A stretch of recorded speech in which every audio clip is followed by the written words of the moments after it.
So guys, paano nga ba kami nakakatipid tuwing nagbabakasyon kami ng pamilya ko? So bago ang lahat, explain ko muna sa inyo ang sistema dito sa Belgium.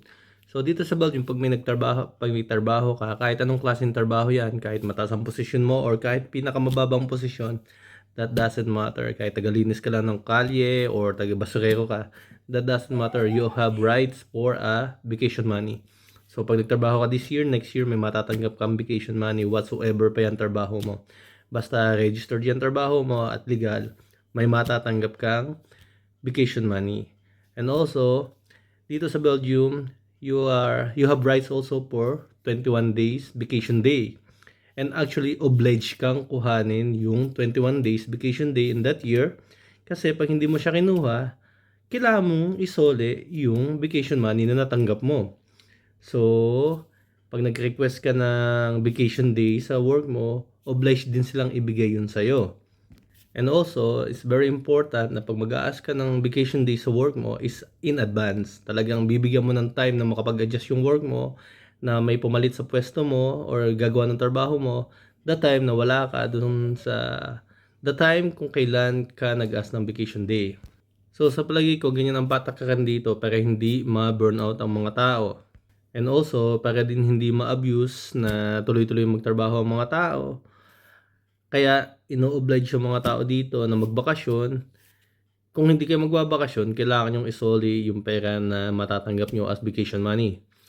So, yun ang sistema dito sa Belgium, guys. So, let's go. Mag-book na tayo ng ating vacation. Okay, syempre, pag mag-book tayo ng bakasyon, kailangan natin ng ni Mami, ni Madam Edlin. Ako nga pala si Daddy RJ at si Mami Edlin is here. So, saan tayo magbabakasyon, Mami? Saan tayo? Where were we going today? This time, vacation. We want to go to Spain. You wanna go there again? I'm going to Spania. Espanya! Around see Sinterklaas. Alright, so maghanap tayo ng place sa Spain na mapupuntahan natin. Okay, let's check out kung saan tayo makakapunta. Dito na nga tayo sa Google at ito na yung website na ginagamit namin para makapagpabook. So, let's look for the flight and hotel. So, here we go, Brussels. At ito nga yung napili naming lugar sa Spain, Lloret de Mar, sa Costa Brava po yan. At yung date ng aming bakasyon at 1 bedroom saka 4 kami. So yung dalawa kong anak na babae saka kami mag-asawa. Alright, let's search kung ano ang ating option sa pagbabakasyon na to. So, isang bagay pa nga pala, pag nagbabakasyon kami, talaga naglalaan kami ng budget for this. So, madali nang mag-decide kung saan at kung paano tayo magbabakasyon. So, ito yung pinaka-offer nila sa flight. Yan nga, Brussels Airlines sa ganitong oras at ganun yung oras ng arrival. At yung pabalik ay ganitong oras at ganung oras ang dating dito sa Belgium. At pwede din niyang pumili ng iba. Kaya lang, mostly, itong pinapakita nila sa unang-una, yan na yung pinaka-the best option. Alright, let's look for the price. So, for now, nakikita natin ang mga presyohan dito ay may mga 339, 416, 311, 321. So, yan ang mga presyohan from now. So, yan na yung presyohan ngayon. Ngayon ay magma-March pa lang. March, April, May, June, July. So, by May, June, yung mga presyo na yan, from example, itong 330 na yan, magiging 600 to 700 na yan. Yung 400 na yan, magiging 800 na yan. Habang lumalapit ang summer vacation, nagmamahal yan. So, let's see this one. So, tingnan natin yung 339. Let's check that out. So, H-Top, Mesticia. So, ito yung hotel, may swimming pool. So, ang isa sa mga bagay na tinitingnan ko pag nagbo-book ako ng hotel, lalo na sa tabing dagat, is kung malapit ba siya sa dagat. So, let's check the location of this hotel.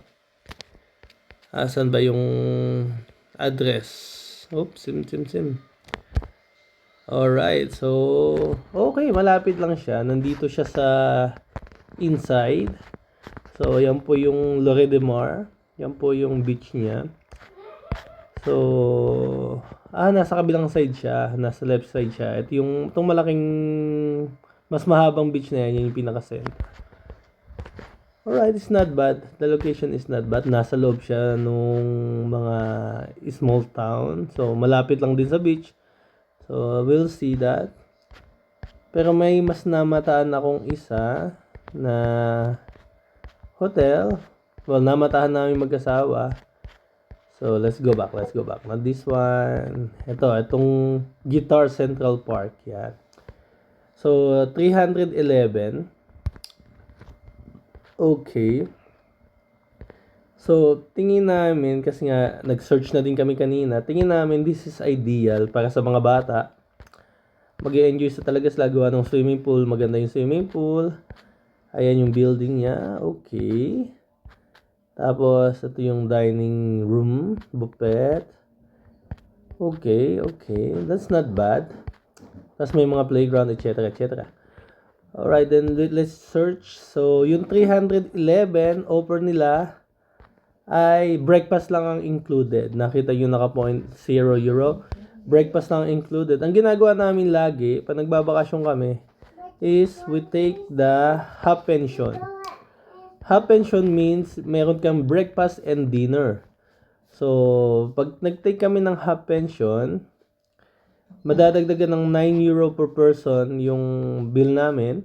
Apat kami, so yung 311 magiging 320, yung 323 magiging 332 per person. Kasama na yung flight niyan.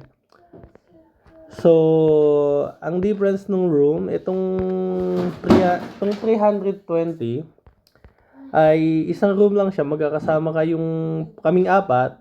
Tapos itong 332 is dalawang room siya, tapos dun sa kabilang room may dalawang single bed, sa isang room may isang queen size bed. So, we will take this 332. Alright, there you go. So, kukuhanin namin tong accommodation na to sa Spain. Fix na yan. Pipilapan ko lang information dito naming mga magi-stay doon. So, ayan, aabutin ng aming bakasyon for 4 nights, 5 days is €1,376. Tapos may babayadan pa kaming €10.56 pagdating namin doon sa hotel. Yun. So, here we go. Tapos yan, syempre, pagdating namin doon, kinoconsider din namin yung kung magkano ba aabutin nung taxi from airport to this location. Na-check ko na din yung kanina. So, na-check na din namin kanina yon. It will cost us €119 one way sa Uber taxi from the Barcelona airport to Lloret de Mar doon sa hotel namin. So, tapos, pagbalik namin din dito sa Belgium, so another 119. So, kino-consider din natin yun sa budget na another €238 sa transportation cost from the airport to the hotel kung saan kami mag-stay. So far, under budget pa kami. Kayang-kaya pa ng budget namin yung mga nakikita kong presyo. So, yung half pension, because nga may breakfast saka may dinner kami, hindi na namin po problemahin yon. In between na lang, yung lunchtime, which is, normally, snack lang yon kasi pag nag-breakfast, ang breakfast time is until 11 o'clock. So, pag nag-late breakfast kami, halos hindi na namin talaga kailangan kumain ng lunch. Tapos, ang dinner time, it's always start at 6 o'clock. So, by that time na lang, nakakatipid na kami na hindi kami kailangan kumain sa labas. Which is malaking bagay din. Pag kumain kayo sa restaurant, for sa apat kami, aabot kami ng €100 to €120 per night. So, kung every night kami kakain sa restaurant ng dinner, aabot na din yun ng almost €480. So, malaking bagay din yun na mayroon na kaming dinner na nakaset dun sa hotel. May breakfast na kami nakaset. So, ang problemahin na lang namin is yung lunch or yung snack namin. And also, because of that, meron kaming breathing room sa budget namin para makagawa kami ng mga excursion, maka-visit kami ng mga city. So, yun ang mga tips and tricks na pwede nyo gawin para makatipid kayo sa pagbabakasyon.